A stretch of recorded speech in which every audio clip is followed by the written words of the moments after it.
gaming world, titles are represented by two separate, yet equally important traits.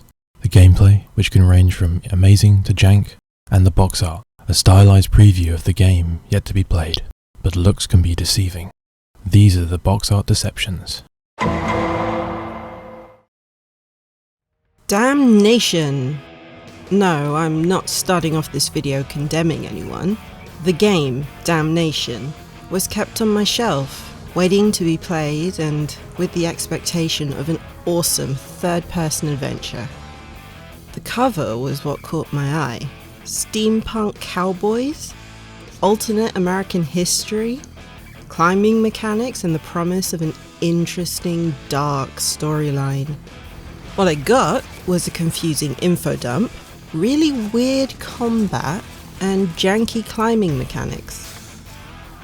Earning a 36 on PS3 and Xbox 360, and a 41 on PC, this 2009 cover shooter was slated for having bad graphics, terrible voice acting. We shouldn't be bringing the Corsair this close to a hot zone. We can still take him. We can't just run tails tucked. The bridge is lost. Get ready, here she comes! Rourke, what are you doing? I need to find out what happened to Dayton. There's nothing here, I told you. I have to be sure. There's no time for this now. Leave without me. Stompers! And was described as one of the worst shooters of this generation. Oh, and don't forget to like and sub for more OK Gaming. Now, I know this doesn't speak for everyone. Some people may have had the best time with this game. But I'm looking at the contrast between what the box art promised and what the game delivered. When I first saw the box, I had Dishonored vibes. Steampunk themes, a broken world intertwined with industrial structures, and characters with a lust for revenge. The main character, Rourke, is front and center, looking broody with his hat covering his eyes, and wielding a very large weapon. What is it about high collars and leather gloves that makes the character seem intimidating and proficient? Sharing the main space is a factory-looking building bearing the letters PSI, which weren't too obvious until I looked really hard. The game title across the center of the cover, with pipes, cogs and rivers decorating the metal letters, add to the theme. The background is desolate and grim, setting the stage of a wasteland and the struggle to survive. The back of the box hints at infiltrating enemy strongholds, so I expected stealth of some kind, or an area to liberate from PSI. On top of parkour, the world was meant to be vast, with places to explore and heights to be reached. There was even online co-op, which was a nice touch back then. Rourke appears again, but this time next to a female character, who I thought was our companion, Yakikan, who we met at the very start alongside Winslow. This, however, is Winslow's daughter, and I think because she has a redemption arc, they wanted to put her pride of place. The little thumbnails scream Bioshock, showing off bottomless cities and moments of impromptu combat while hanging off the side of a building. Let's do a dramatic reading of the blurb.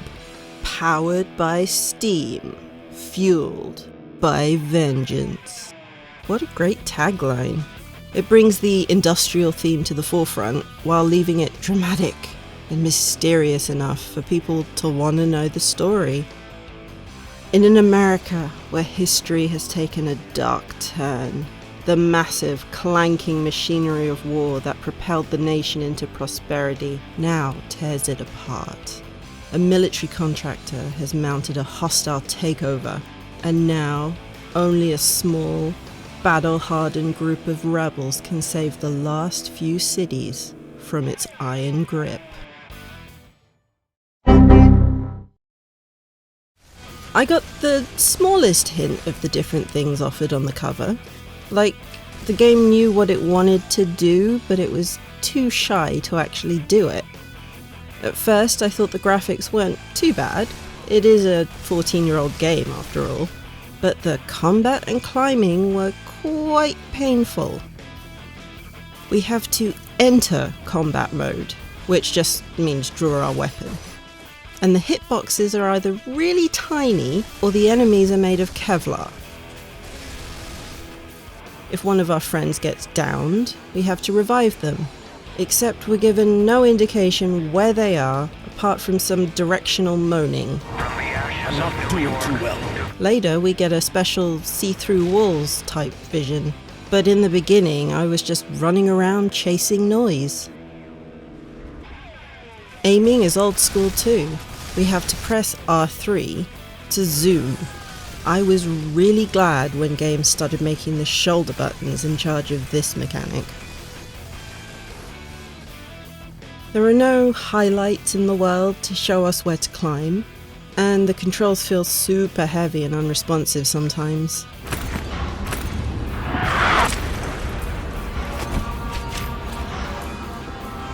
The vast and vertical world is more of a load of cliffs next to gaping chasms, or environments that loom up and around us.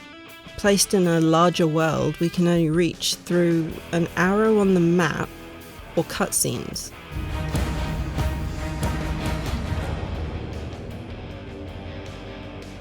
We can climb most objects, but if you fall off, you gotta start from the bottom. Our companions tend to run to the next checkpoint so we can follow their lead, but if they climb up somewhere and I didn't see them do it, it can be confusing where to go next. We get bike controls, and wow was this weird.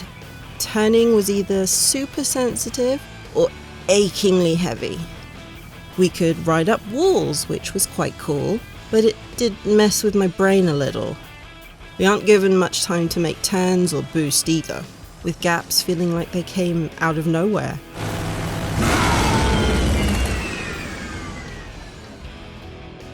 The story is pretty standard for a revenge plot. An industrialist named Prescott has formed a dictatorship, with armies of mechs and armoured machines destroying any hint of rebellion. Rourke and co. are on a mission to bring Prescott down. We're told this by a mystical, glowy-eyed man giving us some backstory on what happened after the Civil War in the US. Fell to dust. From the lawless chaos, a new power arose and spread across the land, leading us all into damnation. He said it! He said the thing! PSI wasn't directly mentioned, and we're just kind of thrown in with the hope that a player was paying enough attention for this story to make sense. There are weird story points that just happen, and again we're supposed to just know what's going on. Dee, I can't leave you here. My duty is here, as yours is with your men. She got out. I asked her to marry me. I know. She told me. Rourke, you're geeking. By the end of the first chapter, I had completely forgotten about Mystic Man, but there he is. And he gives us some of his glowy vision gift. I bestow upon you a portion of my gift. With the eyes of a seer, you will be able to find your enemies before they find you. I found it weird that when he faints, Yakiken jumps into action with her healing skills, even though there was no hint of her having powers. No mention that this was her brother either, and the way they say goodbye is more of a colleague leaving than family. I understand, brother. Yakiken says brother in more of a we have the same powers, we're spiritually connected kind of way. Confused. The box art for Damnation really did sell me on the world and story, but it wasn't the most accurate representation. The front cover is really stylish and dramatic, but once in the world I felt like I had to work through the jank. and focus hard on the mechanics in order to enjoy the game. It's not terrible, but it's not great either. So, back on the shelf it will go. We'll always have the memories of the unique climbing animations. Arrow Tree was once a magnificent city. As a bonus, here's a couple of clips I just have no words for. Yukiken, What is it now? you handle yourself well. I mean, for a healer and a woman. Pray we are never on opposite sides. I was merely trying to compliment. Then your aim is poor, both with your words and your guns. Be thankful I have not aimed them at you, yet. You are a hard woman. Pain and death are hard.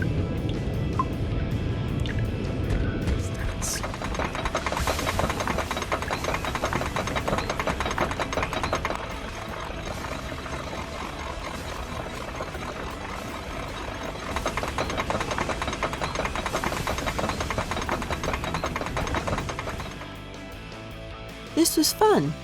Let's do it again sometime. And if you like what you saw, don't forget to subscribe and leave a like down below.